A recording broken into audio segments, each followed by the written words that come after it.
पिछले दिनों सऊदी हुकूमत ने भारत से हिंदुओं, मुशरिकों, सिखों और गलीज तरीन नजस मुशरिकों को बुलाकर मस्जिद नबवी का दौरा करवाया। इन्ना लिल्लाहि व इन्ना इलैहि राजिऊन।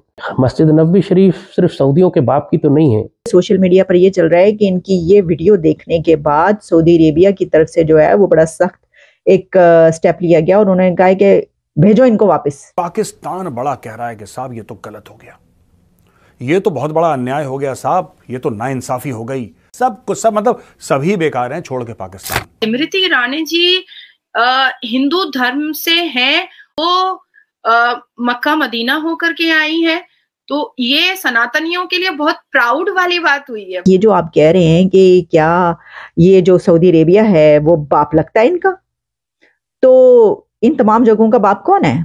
आप हैं। हमारी स्टेट की कोई एग्जिस्टेंस नहीं है बुनियादी तौर पे सिवाय एक मजहबी वो टू नेशन थ्योरी। मॉरिशस की जो कैबिनेट डिसीजन है उसमें ये कहा गया है कि 2 hours break for public officials of Hindu faith जिस दिन अयोध्या में राम मंदिर की होगी। इसकी इतनी औकात है, ये हमें बताएगा सेक्युलरिज्म के बारे में। भारत सेक्युलर इसलिए है क्योंकि 84% हिंदू यहां पे रहता है। मॉरिशस के अंदर हिंदुइज्म बहुत ज्यादा है और कहा जाता है कि तकरीबन 48% जो पॉपुलेशन है वो हिंदुइज्म, सो आधा मुल्क ऑलमोस्ट जो है वो हिंदुइज्म पे बिलीव करता है। ज़ैद हामिद साहब ना बेचारे वो बहुत ही ज्यादा उनका दिल जल के खाक हो चुका है इस बात पर कि सऊदी अरेबिया ने स्मृति ईरानी साहिबा को जो वहां पे बुला के वहां पे मस्जिद नबी का दौरा करवा दिया है। ज़ैद जमान हामिद साहब आपको पता है पाकिस्तान के कितने बड़े वो डिफेंस हैं, कभी वो बंदूक पकड़ के वो भागते फिर रहे होते, निशाने बांधते हुए नजर आ रहे होते, सब कहते हैं तो फलस्तीन जाने की तैयारी कर रहे हैं, कभी फिर लगता है कि तीसरी आलमी जंग जो स्टार्ट होने वाली है इसमें जाने की तैयारी कर रहे हैं। लेकिन इस बार उनके हाथ में तो बंदूक नहीं है, लेकिन उन्हें अपनी जुबान से जो तोप चलाई है, सबसे पहले तो जो उन्होंने लैंग्वेज इस्तेमाल की उसको मैं कंडेम करती हूँ कि किसी भी इंसान, मजहब, कम्युनिटी या कंट्री के खिलाफ है ऐसी लैंग्वेज आप इस्तेमाल कर रहे हैं कि जो सुनने के भी लायक नहीं है। लेकिन जो उन्होंने सवाल किया है तो पायन ए तुसी होंदे कौन हो, यानी मेरा तो सवाल ये होगा कि ज़ैद साहब क्या आप सऊदी अरेबिया से सवाल कर सकते हैं, इस उसमें आप वो हैं? और फिर ये कि उनका ये कहना कि सऊदी अरेबिया ये इन मुकद्दस मकामात का बाप तो नहीं है, मस्जिद नबवी का बाप तो नहीं है वो, तो पायन ये सिर्फ इन जगहों का ही बाप नहीं, सऊदी अरेबिया तो ताड़ा भी बाप है। लेकिन इस मुद्दे पर आने से पहले मैं जरा आपको सुनवाना चाहती हूँ, दिखाना चाहती हूँ कि उन्होंने क्या कहा है। लेकिन जो सबसे ज्यादा रूहानी तकलीफ मुझे जिस बात की हुई है वो ये कि पिछले दिनों सऊदी हुकूमत ने भारत से हिंदुओं, मुशरिकों, सिखों और गलीज को बुलाकर मस्जिद नबवी का दौरा करवाया। इन्ना लिल्लाहि व इन्ना इलैहि राजिऊन। मस्जिद नबवी शरीफ सिर्फ सऊदियों के बाप की तो नहीं है, ये तो पूरी उम्मत की इमानत है, सईदी रसूलुल्लाह का मकाम है। पूरी मुसलमान दुनिया खामोश क्यों है इसके ऊपर? किसी ने सऊदियों को चैलेंज क्यों नहीं किया?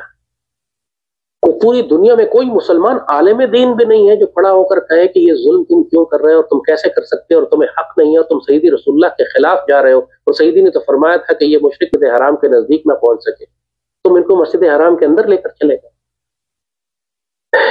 इन्ना लिल्लाहि व इन्ना इलैहि राजिऊन, इन्ना लिल्लाहि व इन्ना इलैहि राजिऊन। हम गुस्ताखी रसूल सल्लल्लाहु अलैहि वसल्लम पे पूरी दुनिया में तूफान बर्पा करते रहते हैं।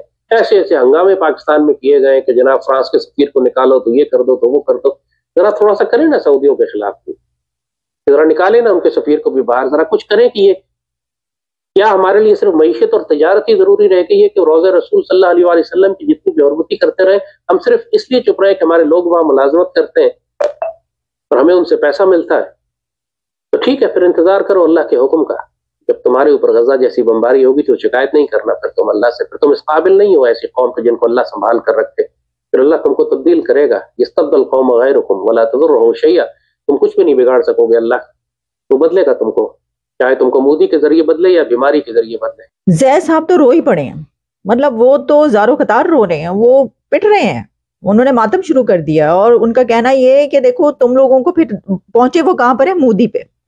बात फिर मोदी पे आई है, उन्होंने कहा है कि तुम लोगों को फिर मोदी बदलेगा, क्योंकि मोदी बदल रहा है, क्योंकि मोदी ने बदल के दिखा दिया है।